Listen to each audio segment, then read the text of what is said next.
Hi, everybody. Welcome to another alumni video. I'm here with a former student of mine, and I'm going to let him introduce himself to you.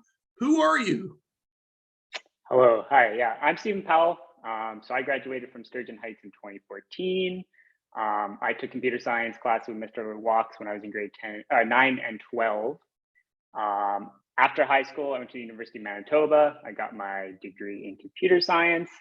I worked for a few companies local in Winnipeg. Now I work as a software engineer at Google in San Francisco. So I bet the weather's a lot nicer there than it is here right now. And even if you're watching this video at a later date in the middle of summer, I bet you the answer is still going to be true. Hey, Stephen, when you took computer science with me, how serious at the time you took it with me were you about it? Yeah, so I took it in grade 9 and 12. So grade 9, I wasn't very serious about it. It was just like, I mean, I like computers and the class was about computers. I'm like, I'll probably do good at this. And then I kind of went the aviation route. So like, that's why I wasn't there in like 10 and 11 because I was doing all the aviation courses. And then kind of like at the end of grade 11, I was like, kind of like, I don't know if I really want to do this. So I was trying to think of other possibilities for a career. And then I kind of thought back and I'm like, well, grade 9 computer science, like, that kind of came easy to me. I enjoyed it. So how about I take, grade 12, try it out. And so grade 12, I took it much more serious because I was considering it as a career. So I wanted to, give it the full try. And I guess you could say it ended up being successful. I seem to have this memory when you came back in grade 12 of you and I having a quick conversation and me saying, Stephen, you haven't taken this in a while. Are you sure you're going to be okay? And you said, yeah, no, it's going to be fine. And I trusted that, you would and stuff. So I guess this is a pretty biased question, but I'm going to ask it anyways. Do you think for these students who might be watching this, that actually pursuing computer science is a good idea? Yeah, I would say it's a very good idea. It's like, especially something you're considering pursuing. It's, I don't see there's a lot of downsides to computer science. Like once you, go and get your degree, whether it be Red River or University of Manitoba or however you want to get it, job placement is almost guaranteed. Salaries are pretty good. So I would say it's one of the few things you can go to university for and almost have like a guarantee you're going to work in the field for what you went to school for. And I think that's worth something, especially too considering like the salaries are pretty good. So, even if you're worried about like student loans or anything like that should, computer science, you'll make enough to cover the student loans after university and all that. So I would say, yeah, if that's something that you're considering pursuing, I would say definitely at least try like first year and see if you like it or not. Well, and if they're trying it in high school and if they're liking it, then Yeah, it might be something to for sure pursue. Yeah. It can be difficult though. It's something I always say to students on the first day. Computer science can be hard. Do you have any stories about points in your study, maybe after high school, where you're thinking this is pretty hard, but how did you kind of get through that? Yeah, I think the hardest ones for me were like the math courses. I'm not great at math. Like programming, I'm pretty good at, but yeah, you have to take calculus and like discrete mathematics in university. Those I kind of struggled with. But I mean, it's Me just too. like anything. Yeah. and pretty much everybody does, right? Isn't that the point of those Yeah. courses? Yeah. So I mean, like anything, you just kind of have to try. You gotta study. You Do whatever survive you it, right? can. Yeah. Yeah, go to office hours, whatever it takes. Yeah. But yeah, there definitely those math courses were hard. There's nothing about that. But I would say one thing is also like after, even though the degree may be hard, like actual industry work and school are not comparable either. So, even if you're like, oh, school was so hard, or university degree was hard because I had to do calculus, and the industry is very different. To me, I find industry much easier, like day-to-day work, multiples easier than going to university. So even if you're having a tough time, like in university, don't think that, the job after is going to be much harder. Like I find it the exact opposite. Day-to-day work for me is extremely easy, but, the degree was much harder. So That's awesome. Okay, so this is another biased question, and I want you to be honest. Yeah. But do you think that some of the stuff you learned in my class could have actually helped you moving forward?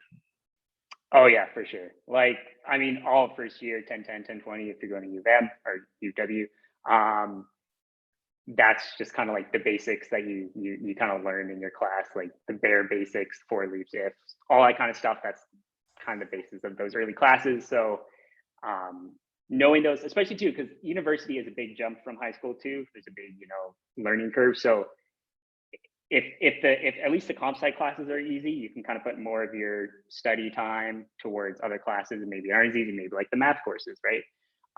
So that definitely helps. The classes are easier. And sometimes in university, professors, they kind of teach stuff in this way that doesn't really make sense. But like sometimes they would try to teach me something, and I'm like, well, Mr. Watts already taught me this, and it seems so much simpler than how they're trying to explain it.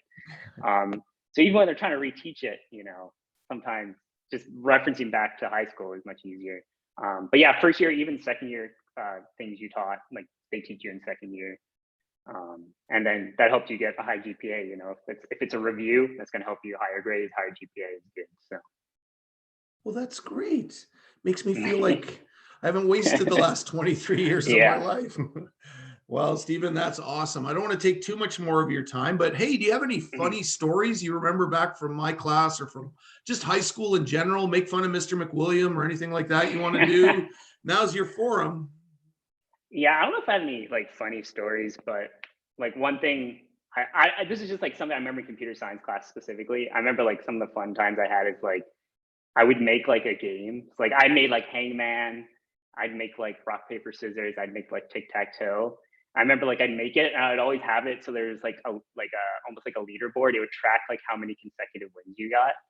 And I just remember like good times like after I'd make it, then a bunch of people would want to play because everyone wanted to try to get like the highest consecutive score, right? So just stuff like that. I don't know. I just remember always every time. Like I still have those memories of those exact games I made in my head. Just the memories of like people wanting to come play them. That was good fun. So yeah. I'm glad you got some good memories. Hey, what's your day-to-day like now? Share that with the kids. Like, what's the day-to-day of a software developer working at Google in San Francisco? Just a typical day like. Yeah. I mean, part of it depends if you're not or at home or in the office. And the office has many perks.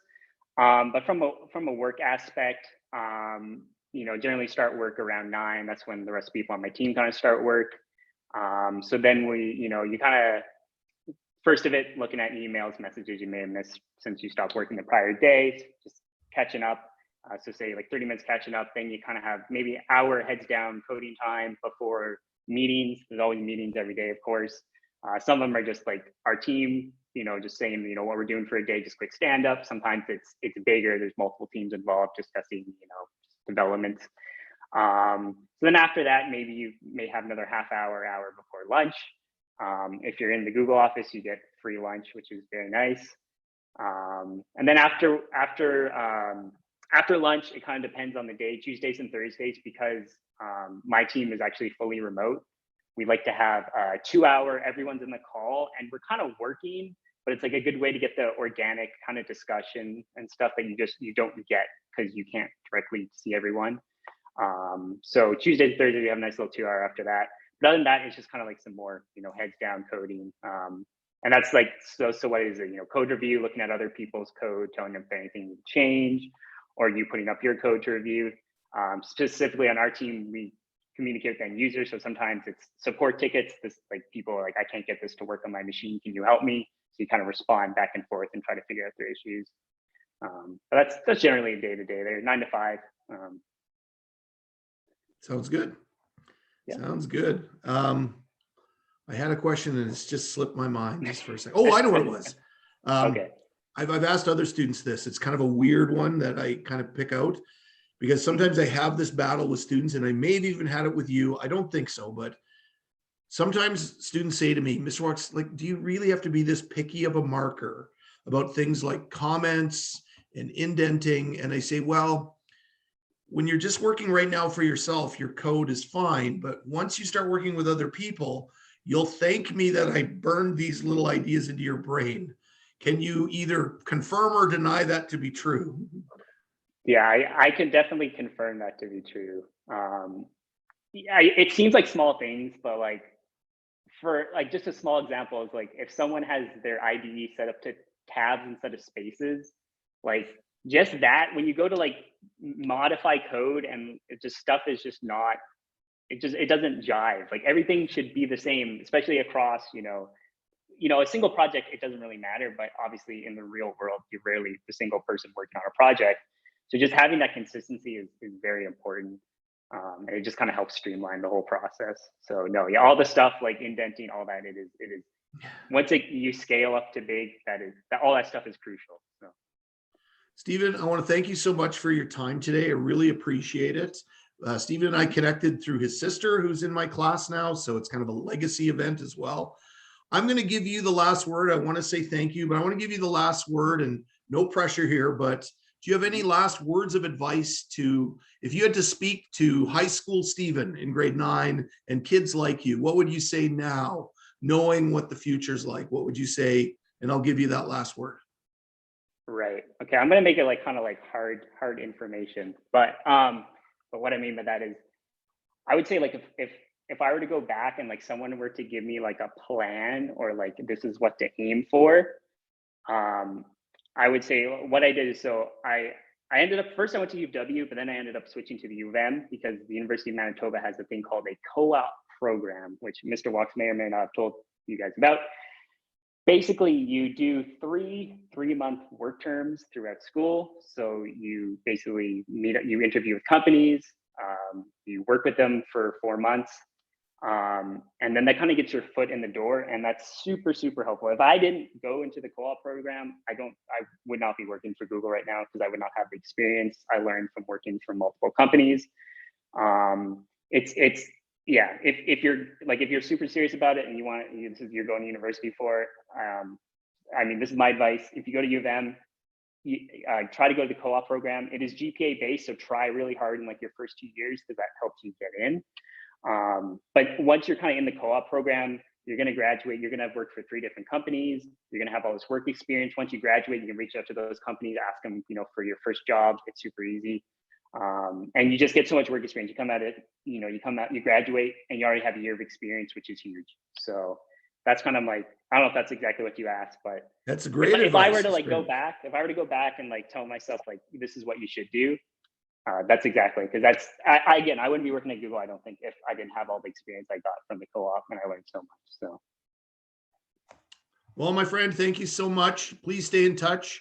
Yep. I'll have this video up on the alumni page. You are now an official member, and I'm just going to stop this video right now and say to everybody watching, please take those words of advice seriously.